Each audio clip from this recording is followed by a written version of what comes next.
internship in 2013. I came back in 2014, and my claim to fame is that I ported PowerShell to Linux and Mac OS. I was kind of that person who took it out of the Windows source code base, put it into a Git repository, went back to the PowerShell team and was like, hey, you guys need to learn Git. This is sort of the future. And I obviously had a lot of help from a lot of other great people, many of which are actually still on the team, which is why here I am in 2023 on Steve Lee's team, the PowerShell team at Microsoft, where I currently maintain the PowerShell extension for Visual Studio Code, among lots of other random things that tend to come my way, such as this talk. My other fun fact here is that I'm an amateur bike racer on Breakfast Racing Team. If I'm not working, which being a software engineer, let's be real, lots of extra free time, which is great, you'll find me on a bike, usually around noon when the sun is up in the winter in Seattle, much like Northern Europe. It gets pretty cold and dark over the winters. So yeah, love my job, love getting to ride my bike. I do gravel, cyclocross, mountain bike, road, you name it, I've biked it. So let's get into it. I think I have to press this button twice to advance. Great. So we've got a session here. We're talking about why assembly dependency conflicts occur with modules. And to be clear, I'm really talking about binary modules. If you've just written a script module, you're probably not going to run into this. You potentially could, because you can call into C# code. You could probably load a couple assemblies manually that way. But for the record, we're really just talking about binary modules here. And mostly we're talking about why that's so extremely hard to fix, both for authors of modules and for us on the PowerShell team trying to support module authors. We're also going to talk about .NET assembly resolution at a pretty high level, because actually getting into the nitty-gritty of that could be a 6-hour talk. We'll go over some options for avoiding these conflicts in your PowerShell modules, and two of those are this assembly load context workaround and a simplified version of the assembly load context workaround. But I really want to point out here, so as I was writing this talk, I've been working with my co-maintainer of that PowerShell extension for VS Code, Patrick Meineke, and he says to me, this is the most complicated and opaque topic I know of. Why are you giving a talk on this, Andy? I'm like, yeah, fair question. Given that I've got a maximum of 45 minutes here, we actually have made this sort of a 2-part series. I'm going to cover why this is hard and why it's a problem. Emmanuel Palm in the same room right after my talk is going to cover it right here up front. Thanks, Emmanuel. More in depth, like a demonstration of some ways you can avoid assembly dependency conflicts. So what are those assembly dependency conflicts? Well, and why do they come about? PowerShell module authors, hopefully that's most of you, if not, I mean, this is still interesting, so thanks for being here.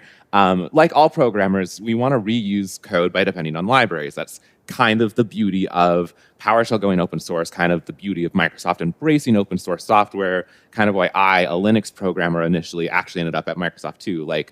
The way of the future, and now the way of the present, thank God, is open source, because that means we have libraries. Other people write code that we don't have to rewrite ourselves. You want to use some JSON, you don't write your own JSON parser, you use newtonsoft.json, and you've got it, which is great. It means it's more secure, it means that you saved a whole bunch of time, it means that there's ample documentation out there on how to do what you're looking for. Gone are the days of all of us writing C code to do every single thing over and over and over again. Now, some terminology here. When we've got a binary module, we're talking about C# libraries, and those are assemblies. That was kind of funny for me as a Linux programmer. I'm used to a .so file. These are .dll files. I just call them libraries. They call them assemblies.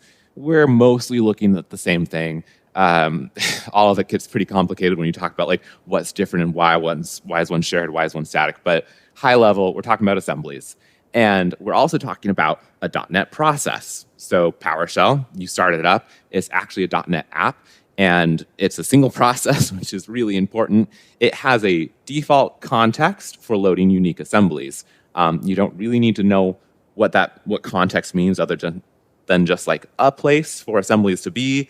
But unique is super key here. You can load, in a context, you can load exactly one version of an assembly. You can't load 3 versions of the assembly, and honestly, mostly people are just trying to load their version of an assembly. Once an assembly is loaded into an assembly load context, that's what's in that context.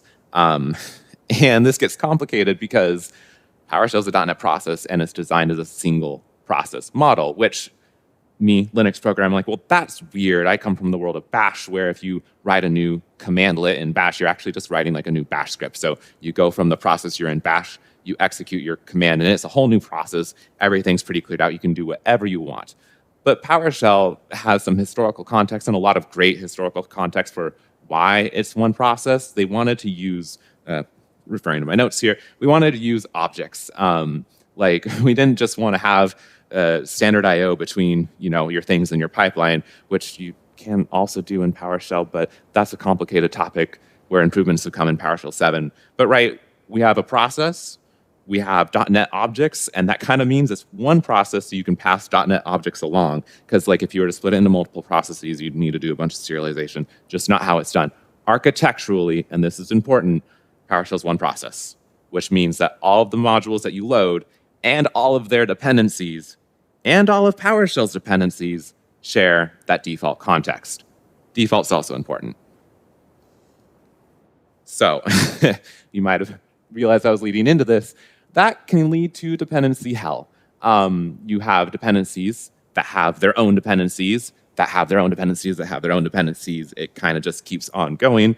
All of those dependencies get brought along with the module, kind of.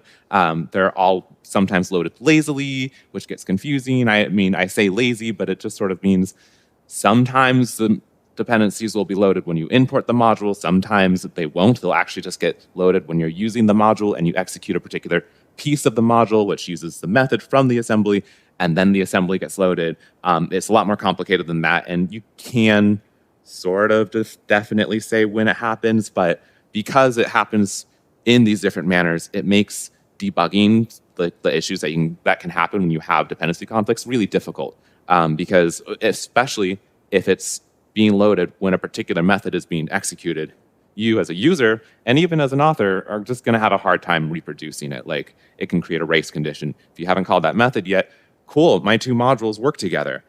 But hey, this other time that you're using it, you've called that method before, and then you go, hey, now it's broken. It's hell. It's dependency hell. And here's a really good example of, that one that I mentioned earlier, that Sydney also mentioned earlier, one that we all know and love that PowerShell has to, newtonsoft.json. Please, don't write a JSON parser. Use newtonsoft.json.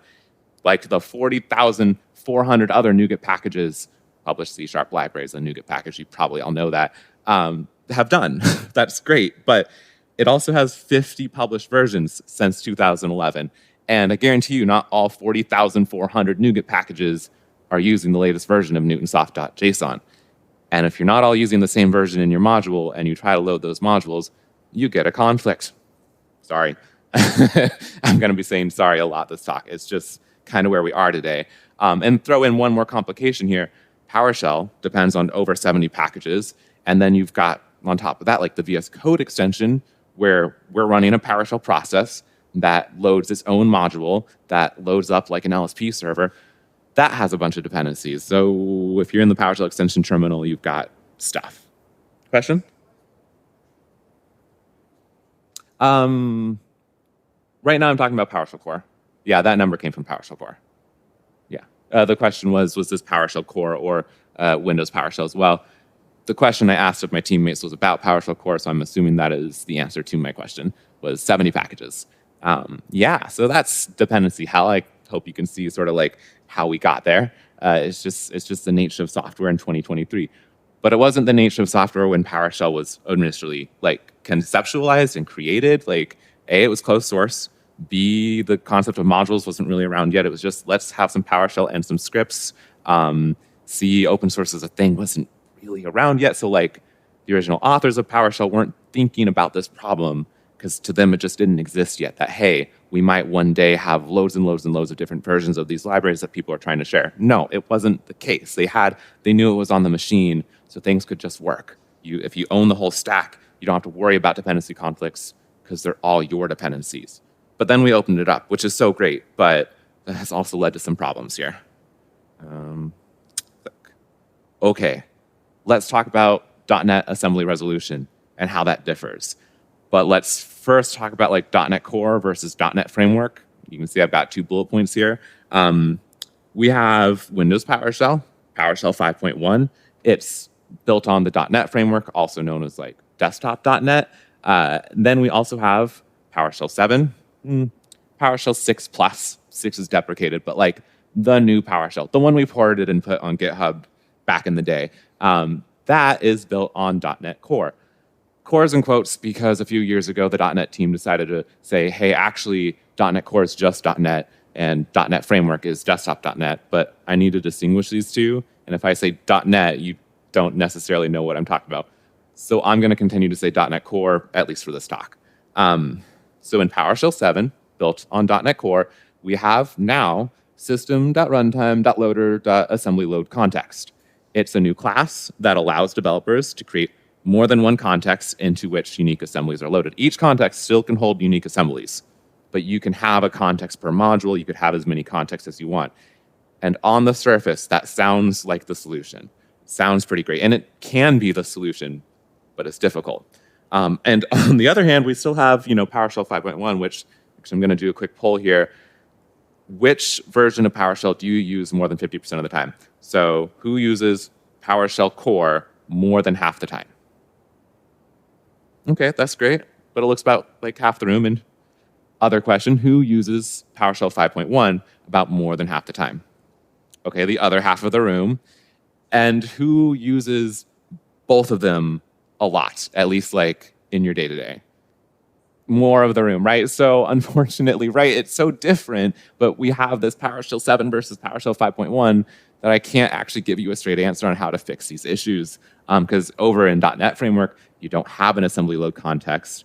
You do have application domains, which like if you're reading into the .NET docs, you can be like, oh, why can't I use an application domain? Well, they are in-process assembly sandboxes. That sounds really useful for what we need to do, but they require serialization, and they were kind of deprecated, and it would only work for .NET Framework. And on the other hand, generally our answer is please move to PowerShell 7 if you can. We're working on making that easier, right? But the other bit .NET Framework has that I almost forgot, and it's so very important, is the global assembly cache. So this will make more sense as we get into the talk, but I want to point out that if you're on Windows and you're using a desktop.NET app, there is a thing called the GAC that is sort of the first thing searched for an assembly, and if the assembly is found in there, that's what's returned. It's a machine-wide cache to which assemblies are very frequently installed, and it kind of skips the workarounds that we offer. So .NET Framework makes things harder. Oh, great note that I wrote here. Interestingly, I kind of just like the call out here. I'm pretty sure that the way that .NET Core moved to using like assembly load context was they have one application domain and they made those APIs private. So they use an application domain, but you can't even use them in .NET Core anymore. And then they are saying, hey, use assembly load context. But implementation detail, I thought it was interesting. We'll see. Okay, so a little more into .NET Framework. I think I just covered all that for you. Yeah, it's the last Windows PowerShell. It's built on .NET Framework. It does have, just like .NET Core, an assembly resolve handler. You can use that to load whatever version of an assembly you need, unless the GAC is searched first, because if the GAC is searched, all the handlers that are registered are skipped. So it kind of works sometimes, and it's really highly likely that your assembly will come from the GAC, so it's mostly useless. It is a workaround. You would think, I'll add an assembly resolve handler, it will give me the assembly that I want, but it's in the GAC, it's not happening. General answer is, sorry, we can't fix it. Ugh. .NET Core gets a little more interesting. .NET, formerly known as Core. So, quoting this from the docs, a single assembly load context instance is limited to loading exactly one version of an assembly per simple assembly name. Great.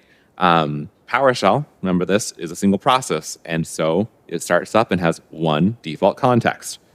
Okay, great. So by default, all the same issues occur if more than one version of the same assembly is required. It's not, PowerShell isn't set up to be like, oh, you're loading a module, here's a new assembly load context.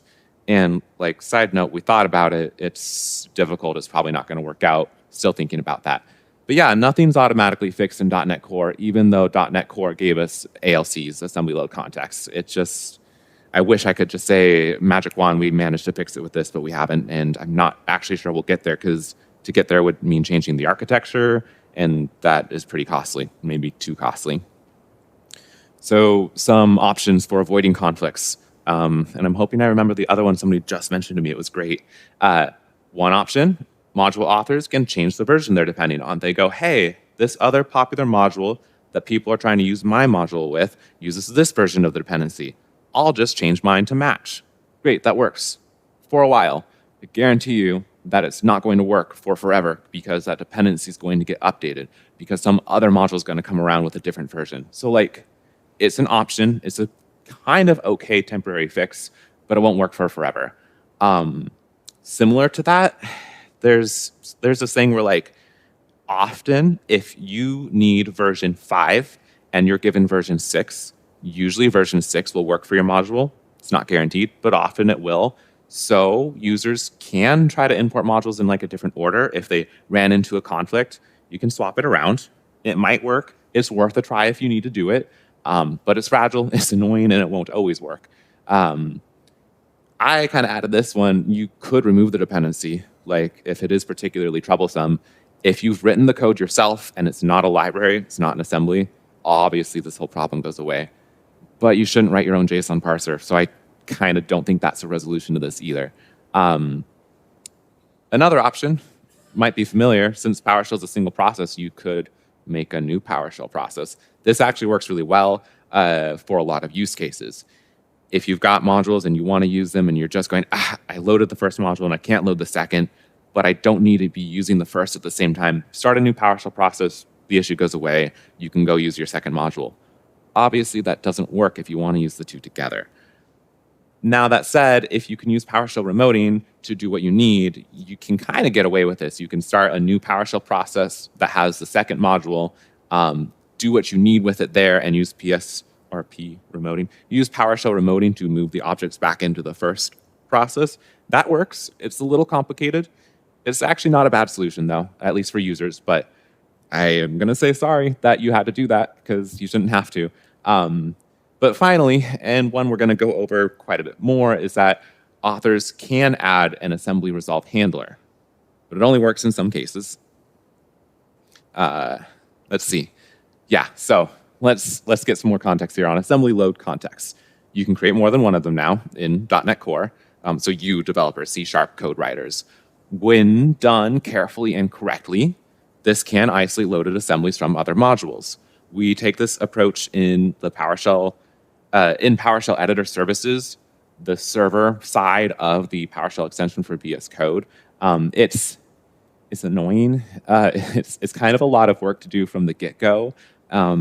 It does work. If you can write essentially a top level of your module that doesn't have dependencies, but it creates an assembly load context, and then you have every single bit of implementation that uses a dependency in a second module, like what we call, I think Emmanuel and I have settled on bridge assembly, and then you load that into your assembly load context, you can actually isolate your dependencies from other modules. It works, but it's onerous, it's difficult, and if you've already written your module, you have to rewrite it. So sorry, it's not a great solution.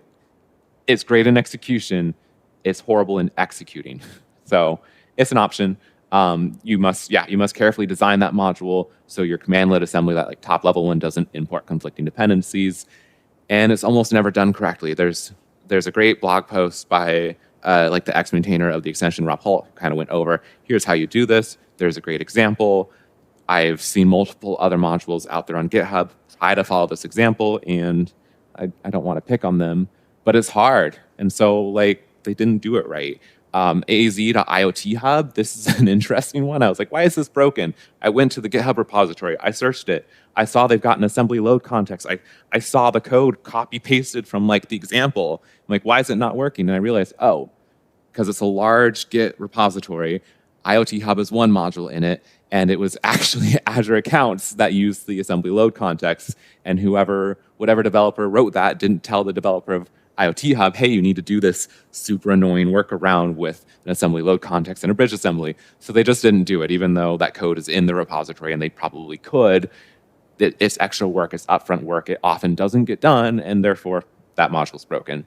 Another great example here is PNP PowerShell. It also has an ALC workaround. It's also kind of copied from the example. It should work. It does isolate a dependency. It isolates Microsoft.application insights. That's great. But I can't tell you how many, or I can tell you 23 issues. They may not all be PnP PowerShell, but I think at least 6 of them are people coming to me, or us, in the PowerShell extension repo saying, hey, I can't use PnP PowerShell. And we go, well, did you like load an Azure module? And yeah, the answer is usually that they did. So they've got some other module that's loaded Microsoft.identity.client with a conflicting version, and they have an assembly load context. They've got the logic for isolating stuff, but they didn't isolate that dependency, and so it's still broken. Not picking on them. I'm just pointing out how dang hard it is to get this right, and just how much like extra work it is. And yeah, I searched because this is a string from the usual error that you'll get is could not load file or assembly. Like when that second module says, hey, I need version X, and it can't get it, it just says that. We have 23 issues against us, just people trying to use the extension terminal running into this, and it's not usually our fault. It's hard. It's just really hard. It's also not perfect. So two assembly load context instances, when two assembly load context instances contain type definitions with the same name. So you've got module A with an ALC, and you've got module B with an ALC, and they've both loaded the same modules, different versions of those modules, but those assemblies. They've loaded 2 assemblies, different versions of the assemblies, and those assemblies have the same types in them. You'd think that those types would be equivalent. Well, they're not, because they're in a different assembly load context. As far as .NET is concerned, types from an assembly are equivalent if and only if they came from the same assembly instance. So this sort of breaks things in a really weird way when you've got 2 modules loaded into your PowerShell session. You've got 2 objects coming back, one like from each module, and they're the same type, and you try to like use them together. You can't. You'll get object of type something cannot be converted to type something, and it's really confusing because it'll say the same type name, but it doesn't. It's not the same type. So it's kind of really far from perfect. I added some notes here that I'm going to read out to you because it's sort of annoying. When you're implementing this assembly load context workaround, you also need to be really careful which API you use. You can't use assembly.load from. It always loads an assembly file to the default context, so it breaks. You can't use assembly.load file. It does load to a separate assembly load context, but assemblies loaded by that API are discoverable by PowerShell's type resolution code. So you run into that issue. You have to use assembly load context.load from assembly path. Question, did I get that right, Emmanuel? Yeah. So you need to be really careful when you're going through all of this. Here's one of our workarounds. This is kind of the more complicated one. The robust one, the one that if you are thinking you're going to run into this issue and you're writing a new module, that I think I would recommend. And it comes with that long apology of, I'm so sorry, you shouldn't have to do this. But if you want your module to be isolated from other modules, if you follow this pattern that Emmanuel's got a really great blog post on, you have a commandlet assembly. It's got your commandlet implementations. Those can't reference your dependencies directly, though. It also has your public types, and it has that custom assembly load context code, and it has an initializer that sets up the resolving handler to load the engine assembly. No, sorry, we renamed that. The bridge assembly through your custom ALC. That engine assembly, the bridge, that has to load your dependencies and most of the module's implementations too. So to go hide it into there. This does work. It's just really annoying because you still need your commandlets on the top level. And so if you need to use like JSON in there, you kind of might need to expose it through a different method. Did that get better? Is there a better way to do it? Given a bridge assembly, so not second workaround.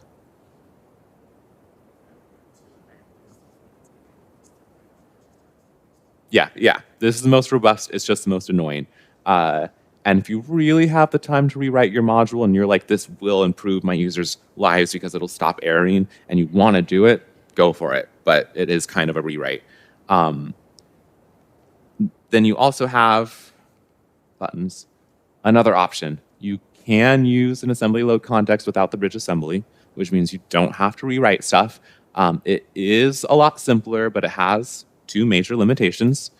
So like high-level overview of that option is go to Emmanuel's talk and he'll show you how to do it. Sorry, no. High-level overview is you make an assembly load context. You have a new like default resolving event.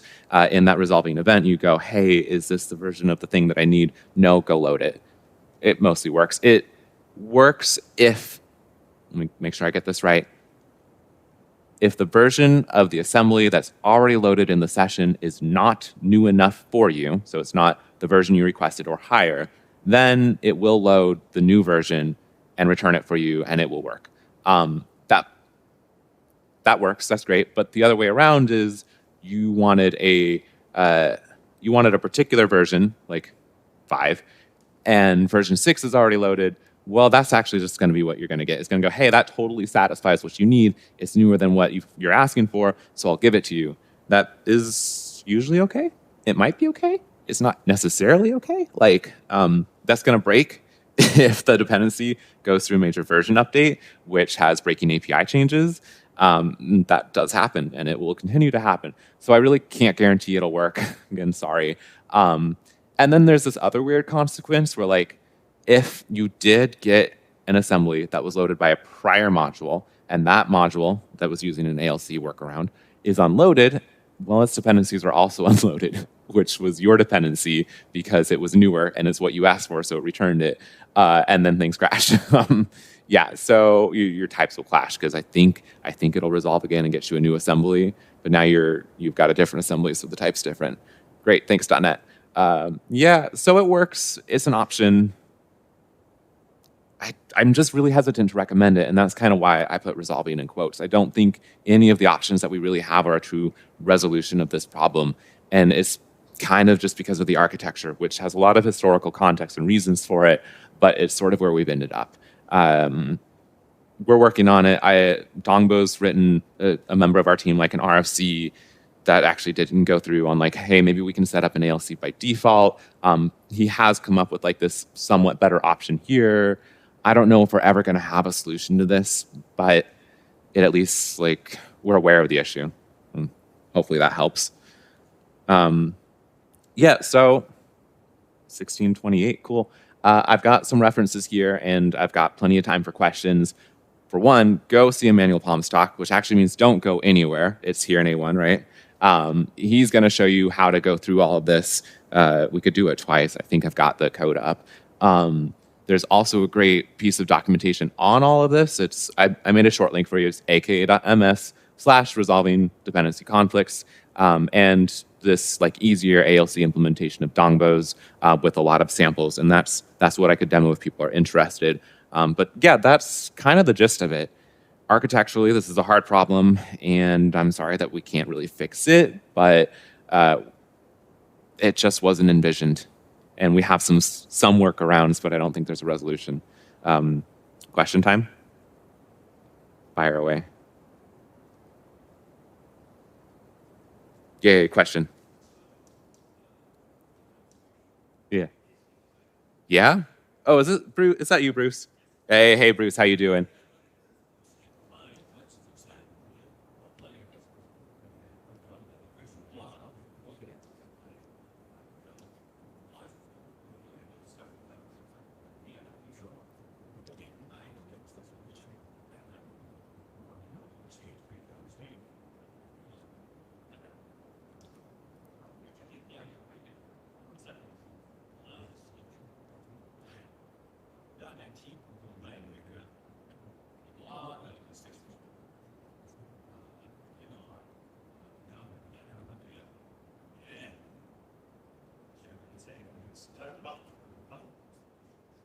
That's great. Okay, so that obviously wasn't mic'd, and I'm going to try to repeat the gist of that. Bruce Payet is here, one of the really original people, the one back in the day with V1. He's saying that we did think of this, and it sounds like the suggested solution at the time was having a unique PowerShell for each module so that things were isolated. So if you had an Exchange module, you'd have an Exchange version of PowerShell with everything that you needed for it, which to me, correct me if I'm wrong here, sounds like you went to a per process model. So there were no collisions because you have an Exchange PowerShell process and you have another PowerShell process. So that's an option, and it wasn't great in his own words. I don't think they went for it. Yeah.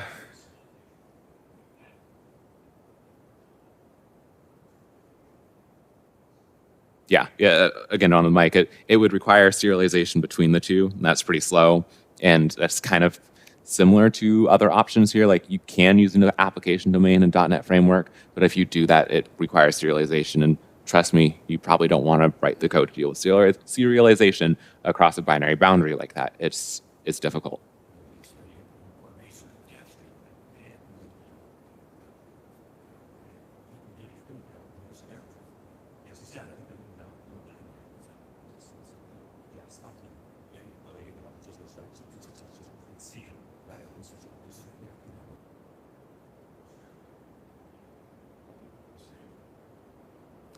That's why it's there. Oh, okay, interesting. Yeah. The short trivia there was quoting was hard. So when doing the serialization, that's why we have dash encoded command for like PowerShell. Funny story, encoding is still really hard, so we still use that to this day. In the extension, we have like the ability to add a custom startup banner, and that could have quotes in it. So I just use an encoded command because yeah, quotes are hard. Encoding things are great. It's great. Cool. Oh, that reminds me of the other solution that I think it was another original PowerShell. Jeffrey Hicks had told me he was going with modules, which was my module's loading. It checks if a conflicting version of my dependency is required. And if so, I exit with a warning. It's a great solution, but it's not a solution. Yeah. Cool. More questions? Comments, observations, trivia. I love the trivia. Do people want to see the workaround twice? Oh, wait. Sorry, there's lights in my eyes. Were you pointing to somebody with a question? No. It was a thumbs up for demo? Okay, all right. Let's see what we've got here.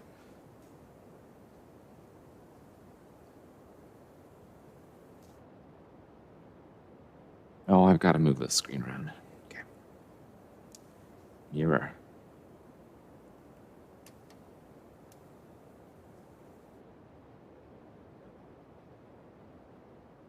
Before I get into this, again with like the having like snap-ins and stuff, sorry, it reminded me over in the Linux world, and I know that text is too small, over in the Linux world, a really interesting approach was taken to using like shared libraries. So if you've got a Linux distribution, a lot of native applications do use shared libraries together. And they still have an issue with versions. And this issue is actually resolved by a lot of work upstream. There's maintainers of a distribution that will make sure that when they're building their distribution, all of the versions of all of the applications that you can install through the repository for that distribution are compatible with the shared libraries on the system. And so it's just like this huge maintenance headache. I'm just kind of pointing out this isn't just a PowerShell issue. Version compatibilities, dependency hell, it's a shared problem across all of the software world. I've kind of wondered just in like the last couple of days as I've been sort of preparing for this talk, what if we took a solution like that to PowerShell of like a base library that has a bunch of the standard dependencies and then you just depend on that? It could work, but it'll only work as long as all of the modules use that base library. Who knows? It's a pie in the sky dream. I just kind of thought of it earlier this week. We might look into it. I might look into it. Okay, let me make this font a lot bigger. Bigger? Good. One more. Do we need a different theme? I've heard people don't like solarized light. Okay. So this is the third link on my slides, which I'll try to make sure somewhere you can get it. This is Dongbo's repository on like the easier solution. We're just going to go ahead and build it. Oh, we call out Emmanuel's blog post, of course. As he says, that technique to like the robust technique requires a whole lot of work and a wrapper assembly. So we're going to kind of skip past that. A simplified solution to mitigate the problem with two kind of, in my opinion, major limitations. So we have an assembly load context.default.resolving event handler. Oh, come on, VS Code. No, go back to my thing. And an assembly load context. So yeah, you can register an assembly resolving handler for the exact versions of your dependency assemblies, and then leverage the ALC in the handler to deal with the loading. No need to have the wrapper assembly. Handler is guaranteed to return the same assembly instance for all the loading requests it receives for the same assembly for PowerShell 7. Doesn't work in .NET framework usually. Okay, let's look at, just little overview of the thing. We've got shared dependency, project to produce different versions of NuGet packages that are going to conflict. We've got our sample module that we're going to look at. It makes the sample module. It uses the resolving event and an ALC to handle those conflicts. And then we've got some scenarios that we'll check out. So if you clone this, you should just be able to build it. I believe I just ran it. We'll just run it again.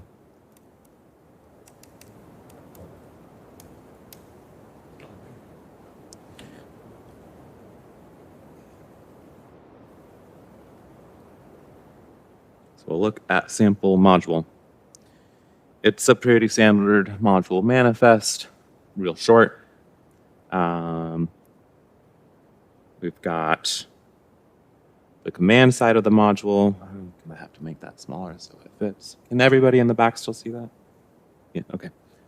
Pretty simple module. It's got a commandlet. It's got a switch parameter for use shared dependency that's going to come up in our scenarios. And it writes some stuff out. And really importantly, it calls into those dependencies when we call these commandlet implementations, so we can test it. Part you're all waiting for, the custom assembly load context. It's kind of simple. It's difficult to get right, but you can do it. So we've got a new class called myALC. It's inheriting from that .NET type of assembly load context. You've got to get your pathing right. So we save a static string here, getting an assembly, path off the assembly location into the folder. So you got to make sure you get that right. We have the load override, and you'll see this looks at your dependency folder and the assembly name and .dll because it's a C# assembly. So we get the path to the assembly in your dependency folder because you've shipped with this assembly. And if it exists, we return it. We return the load of it. We return load from assembly path, not assembly load file, not assembly load from. This is a method on assembly load context, load from assembly path, the assembly. And if it doesn't exist, then we return null, which lets other handlers fire. So our resolving handler here takes the assembly load context and a name for an assembly. And what does it do? So it checks if the shared dependency is what we need. Literally, given the name, the whole strong name, other than the public key token. So the name of it, the version that we're looking for, and if it exists, we are in resolving handler, and we use that s_mylc, that's our assembly load context, and we do a load from assembly name. And if it's not that assembly, again, the handler just kind of doesn't do anything. Specifically, it doesn't throw, it returns a null, and so other handlers can fire. Now you also have to register all of this, which means making a class that inherits from the initializer, module assembly initializer, and module assembly cleanup. These come from system management automation, like from PowerShell. They are what allow you to execute code as soon as your module, I believe, is imported, is being initialized before you've actually run anything in your module. So you can do stuff like this before your dependencies have been hit, and also some cleanup code, which is great. So yeah, on import, we register that resolving handler. And on remove, we remove our resolving handler. It's not overly complicated, but it also kind of is because we shouldn't have to do any of this. And yeah, that's that resolving handler. So that's most of it there. I know it doesn't look too bad, but like I showed you, everybody gets this wrong, and it works most of the time. So let's look at some of the scenarios.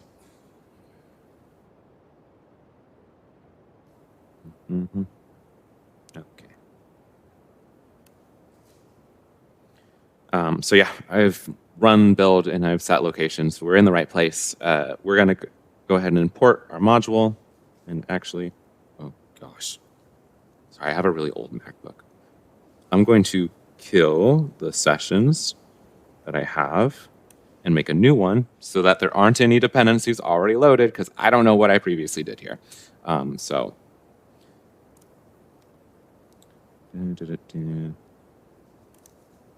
that one.